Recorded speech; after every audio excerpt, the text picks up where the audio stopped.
Okay, so let's discuss the Galactic Patrol Prisoner arc, which is the next arc, the next saga in the Dragon Ball Super story. This was revealed in the Dragon Ball Super manga a couple days ago. And guys, I have a lot to say. I'm going to start with a quick summary of everything we know so far, and then I'm going to hop into some speculation, some juicy stuff that I want to share with you guys. Okay, so no intro this video, let's just hop right into it. This arc starts with Goku and Vegeta having a training session on Earth in Vegeta's spaceship. Keep in mind that this is all happening after the Broly movie, so the events of the Broly movie already took place, and Goku and Vegeta are a bit stronger because of it. Bulma then interrupts their training to let them know that she has an urgent call from Hercule. Some people are trying to kidnap Buu. Goku and Vegeta head over to check it out. They find a bunch of guys trying to wheel a sleeping Majin Buu into a spaceship, and Goku starts knocking these guys out. Goku is then stunned from behind, and before Vegeta could really react, the same thing happens to him.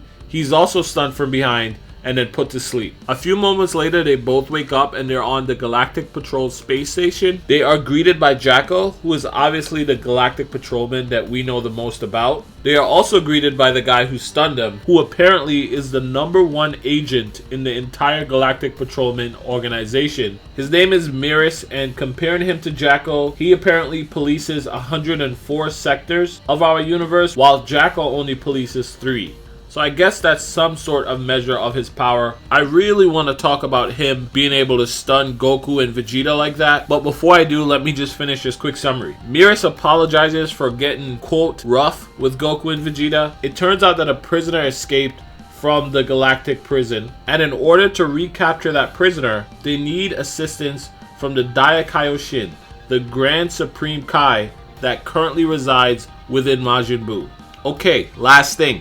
We know who this prisoner is, or at least we know what he looks like. He's on your screen right now. This guy is a completely new character to the series. And let me say this, before we go any further, I'm calling it right now. This guy has a transformation. According to the official Shonen Jump website, this guy is going to be fighting directly with Goku.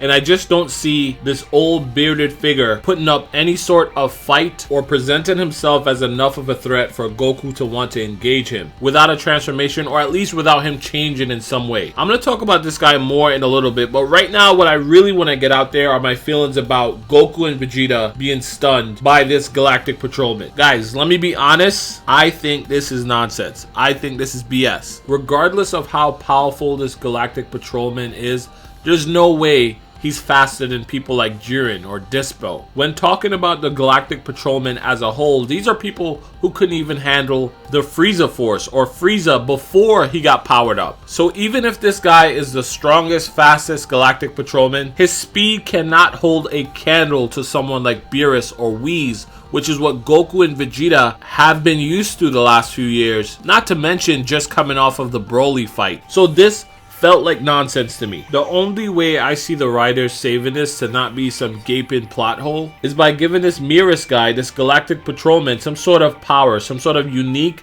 teleportation power where they confirm that he can catch you off guard no matter how strong you are if you don't know about his power and you don't see it coming. Maybe it's something like he has the ability to always find his opponent's blind spot or something like that. And even if they do that, it's still a bit shady because Goku and Vegeta should be able to react to the stun gun itself. They can move much faster than bullets or any other projectile coming out of that gun. I really want this moment explained, Goku and Vegeta getting stunned like this, especially Vegeta, who saw Goku get stunned and had more than enough time to ready up and react. If this moment doesn't get explained and we're just expected to accept it, I think it's a very bad start to a new arc, especially since this moment could have been handled very differently without changing the story much. For example, the Galactic Patrolmen could have just introduced themselves to Hercule. Hercule could have called over Vegeta and Goku to confirm who these guys were, and they could have all gotten on the spaceship together without this moment of establishing that this Miris guy could somehow catch Goku and Vegeta off guard like this. I mean, you're trying to tell me if weapons were allowed in the Tournament of Power, this Miris guy would have been the most valuable person on the field. All he had to do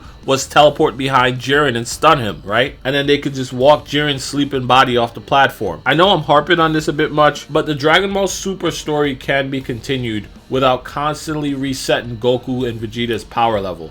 It's not necessary. There's so many strong guys out there. We don't have to have characters that are obviously much weaker than they are doing stuff like this to them. Anyway, all that aside, keeping it real with you guys, being honest again, the setup for this arc made me feel like it was going to be filler. There were so many more important places for the story to go, like Planet Sadala, Universes 13 through 18, more information about Jiren, especially about Jiren because we recently found out that Jiren's mentor was killed by a demon, and demons seem to have some sort of special power that can negate angelic powers, which I will be talking about in another video. Anyway, to bring this story all the way back to Universe 7 alone, after introducing all these other characters and all these other universes, it felt like the only reason they would be doing this was for a filler arc. Well, I don't know if you could call it filler because it's in the manga, but still, you get what I mean. For an arc that isn't super important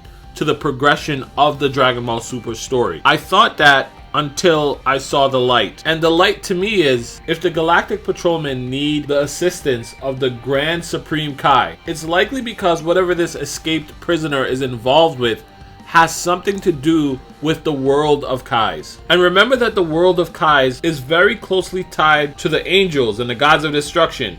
In fact, Beerus shares the same life force with the current Kaioshin. If he dies, if Shin dies, then Beerus also dies. And I believe it's the same for all other universes. So whatever this prisoner is involved with is likely something that can become a universal threat or even a multi-universal threat. And guys, I could be wrong here, but for a lot of you guys that have been following me for a while, you know I tend to get predictions like the one I'm about to make right. I'm not saying it to brag, it's just the truth. I predicted Broly and a bunch of other things. Anyway, the only universal or multi-universal threat on the horizon ties into Jiren, ties into Jiren's master. You see where I'm going with this?